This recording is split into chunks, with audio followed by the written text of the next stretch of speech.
Dear Thomas, know this, I love you. Brother, I'm not sure what you will find waiting for you on the kitchen counter, besides this notebook. Hopefully nothing, but it wouldn't hurt to check the floor to make sure a finger or two hasn't rolled under the counter. You and I have just hung up the phone, and you're on your way here. This gives me enough time to write this letter and finish what I started. I want you to understand that I only threatened to burn this place down with me inside it to force you to come. It was the only way I could get you to leave the city and drive to the farmhouse. You would have thought I was mad if I told you over the phone that I solved the mystery as to why no one has ever found Mom's body. The answer lies within the kitchen drawer. Of course, I'll be gone too by the time you get here. I'd say goodbye in person, but for me, I accept my current physical state as a steady process of my own doing over the past 24 hours. For you, seeing me, or should I say what's left of me, would be a frightful shock. As you know, Carol and the kids moved in with her new boyfriend last year. What you don't know is that my life has spiraled downward ever since. Or maybe it started long before her affair did. She says I drove her and the kids away. Probably true. The ones we're closest to always see us crashing long before we even realize we're in a tailspin. Not long after they left, I lost my job, stopped paying my bills, stopped socializing, regrettably, even with you. I stopped everything. Well, not everything. The bottle has become my companion. I guess I'm more like Dad than I ever wanted to be. So of course, I was drinking when Carol showed up at my apartment and demanded that I sign the divorce papers. That didn't go well at all. The bottle made sure of that. So I fled and came here. As far as I can tell, no one has been inside since we were removed and placed in the boys' home. Sad to think that this house never got a second chance at having a happy family. As bleak as our childhood was, I still pictured our home in the fair condition Mom kept it during our youth. So when I arrived here 2 days ago, I was dismayed to see how decrepit it had become. Weather damage and the corrosion of time have plagued the roof and wooden frame, making it look sickly. In fact, the surrounding neighborhood looks bad, as if the atrocity spread from our house and infected the whole town. And as you can see, the inside is worse. No electricity, no water. Filth, mold, and the stench of abandonment pollutes the air. The wooden floors are rotted. The painted walls are chipped, and the wallpapered ones are peeling. I didn't look around much since there isn't a lot I want to reminisce about. No. Drunk as I was, my purpose was unclouded. I entered the kitchen, littered with rat turds and cobwebs, and was almost disappointed to find the outside of the kitchen drawer decayed with its steel handle rusted. However, I did get the shock I was expecting when I opened the drawer. Empty, clean, unchanged with time. Look for yourself, Thomas. But I warn you, do not put anything in the drawer. Not yet. With great curiosity, I examined the drawer. First, I tried to take it out by sliding it along its tracks, but the drawer does not want to come out. Then, I felt along the inside of the cabinet, and every inch of it was sturdy and smooth. I looked closely at the metal wheels and slides and found them shiny and unscathed. So it makes no sense that the drawer is irremovable, and even more illogical, that it should be in such great condition after 2 decades of neglect. Then again, as you might recall, this drawer does have a history. Mom would always complain that the cabinet was too darn big to keep important papers in. Nevertheless, it became the one place in the house where she and Dad put all kinds of stuff. And it was Mom who used to say that the drawer ate the stuffing. Bills, letters, pens, and pencils. Whenever Dad was furious about a bill or anything with pertinent information getting lost, Mom would swear that she put it in the drawer and now it's gone. Dad would beat her. Later on, she would tell us that the drawer ate whatever she got punished for losing. We'd agree. But how awful it must have been for Mom to feel patronized by her own children while nursing black eyes and swollen lips. Harden your heart, dear brother, for you must read the words you have never permitted me to speak in person. In respecting your wishes, I have kept a dark secret that not even Carol nor the police, who interrogated us that night, are privy to. For on the night that Dad killed Mom, I saw the drawer eat something. Dad and the bottle were hanging out all day when someone came to the farmhouse and gave him an envelope. You and Mom were upstairs. The man drove away and Dad opened the envelope right in front of me. Since we were always poor, my eyes must have opened as wide as Dad's at the sight of all that cash. It was the first time I saw two things, $100 bills and Dad's smile. He was jubilant as he counted $5,000 out loud. Keep in mind, this wasn't a shared moment between us. I was a witness. He was too drunk to see me sitting at the corner of the table, doing my homework. I watched him tuck the cash back inside the envelope and go over to the kitchen cabinet. He opened the drawer, put it inside and closed it. Then he went back in the living room to share the news with the bottle and call someone on the house phone. Mom came downstairs and started doing dishes. I swear to you, brother, she did not open that drawer. But when Dad hung up the phone and returned to the kitchen, the first thing he did was open it. His face said it all. The rage was like a switch that had been flipped on. Dad threw everything out of the drawer until there was nothing left. He accused her of stealing his money. She didn't have a clue as to what he was talking about. That didn't stop him from hurting her. Eventually, Dad noticed me. I suffered a few blows as I was also forced to deny stealing his money. He sent me up to my room, and there I stayed like a coward as Mom fought to her last breath. I've always admired you for sneaking out of your bedroom window, going to the neighbors and calling the police. I'm glad Dad got caught, literally red-handed. Blood all over himself. On the saw, he used to presumably dismember her, and blood all over the kitchen, everywhere, except inside the drawer. The cops said it was as if Dad had a plastic bag in that drawer that he kept putting body parts in. But they never could determine where the body parts went from there. Mom was gone. Every single part of her.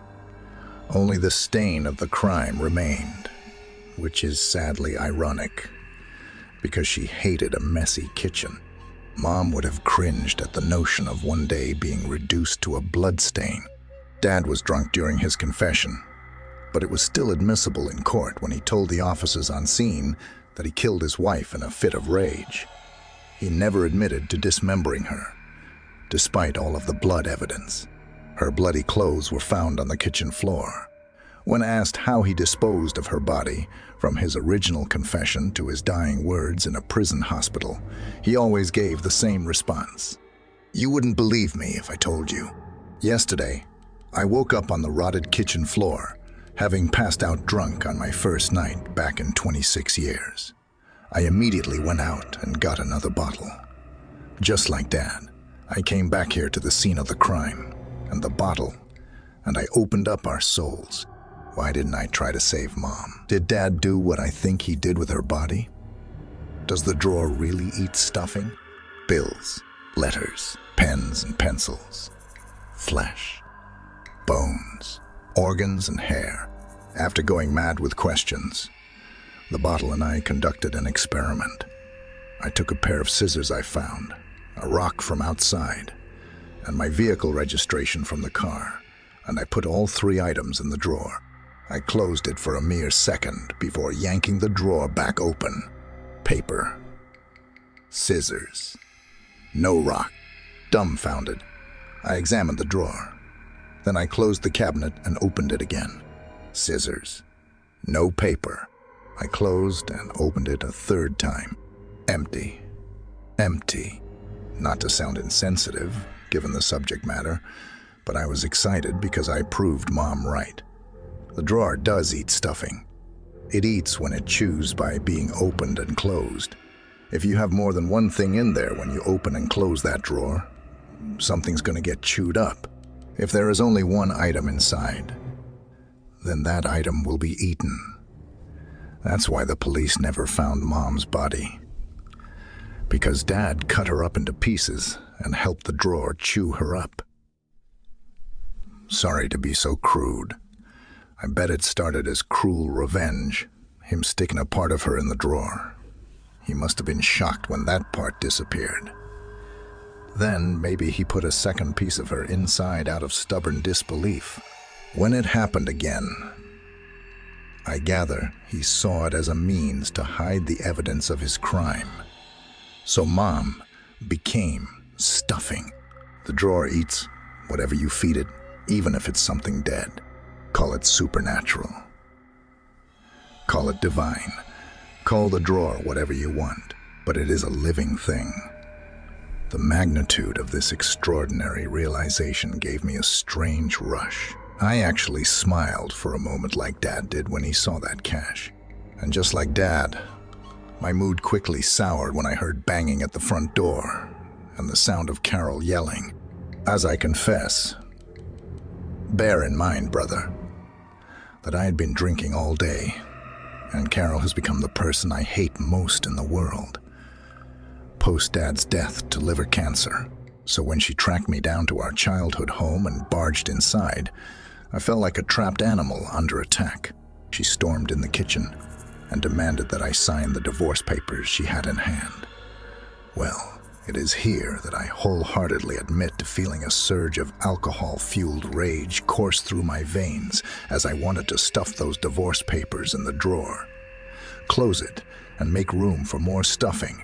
Filled with anger, I moved toward her, and then it caught the corner of my eye from across the room. I turned to look and saw it clearly from the sunlight piercing through the dirty window. A blood stain on the counter. A mom stain. I hugged Carol, signed the divorce papers, and asked her to tell the kids that I loved them. She left confused, but gratified. I have never succumbed to violence, and I never will. I guess I'm not like Dad after all. It made me realize that I probably didn't need to drink like Dad did either. Invigorated, I grabbed the bottle and headed for the drawer. I slammed the bottle inside and shut it. I was drunk, mind you, as my 4 fingers were inside the drawer when I closed it. I felt a tap. Nothing more. I opened it. The drawer ate one of my fingers. The bottle was there. I still had 3 of my 4 digits, but my middle finger was gone. There was no pain. The skin over the nub was smooth, as if my finger had been removed surgically and healed over.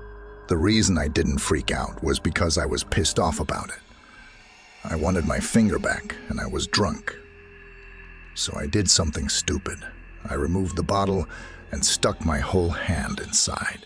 I shut the drawer on my hand with the desire to open it and have my finger reattached. The slight tap near the base of my thumb was subtle, but proved significant as the drawer considered my palm, thumb, and 3 remaining fingers as one stuffing. My hand was gone at the wrist. I stared in disbelief at the nub on the end of my arm. There wasn't any pain, but I'm pretty sure I was in shock as I shoved my arm inside the drawer and yelled for it to replace my hand. Right now, I drunkenly slammed the drawer closed on my arm, and then I stood up. Yes, the drawer ate my arm. I used my other hand to feel the nub at my shoulder blade where my arm used to be connected. I remember laughing and feeling dizzy. And then, for the second time since I arrived, I passed out on the kitchen floor. When I awoke, there was a strange sensation with my missing limb. I could feel all of my fingers attached to my hand, which felt reattached to my arm. I'm not talking about phantom limbs. I'm saying that wherever my arm was, it was whole again. I could touch my missing fingers together. I could snap with my thumb and middle finger, which was the first part of me to go, and now it's back in place. I felt my missing hand crawl around a strange floor. Then I bent my arm at the elbow and felt the nub above my armpit where my arm ends. The drawer eats whatever you feed it, even if it's something alive. My revelation inclines me to believe that the drawer doesn't care whether you're dead or alive or in pieces. The end result is that it puts you together again whole on the other side. Wherever that is, it begs further questions. Did Mom get reconnected piece by piece? And if so, maybe she got put back together alive. Well, dear brother, that is what I intend to find out. First, I retrieved this notebook and a pen from my car and sat down on the kitchen counter. Then I called you on my cell and turned my phone off as I wrote all this. You should be here shortly, as I have no reason to think you're not coming to try and save me from torching this place with me inside it. You always were the heroic one, and now it's time for me to go. One piece at a time. After all, some of me is already there, wherever there is. The rest of me is catching up. That's all. While seated on the counter, I stuck one foot inside the drawer and closed it. I felt a mere tap and nothing more. I lifted my leg up and stared at the ankle nub where my foot used to be. I wiggled my missing toes and could feel them moving around somewhere, waiting for me. To say it's been challenging would be an understatement, but I've managed to maneuver around well enough to help the drawer eat me. After I fed it my other foot, I stuffed my legs in the drawer, one at a time, until my legs were gone from the knees down. Then I kind of slid down into the drawer, up to my belly button. I used my only remaining hand to pull myself, and the drawer closed. I felt a pat on my lower body, and then, suddenly, I was falling. Thankfully, my hand caught the edge of the sink and I was able to pull myself back up onto the counter. I am half a man, from stomach to head with but one arm, to finish this letter and lower myself down into the drawer.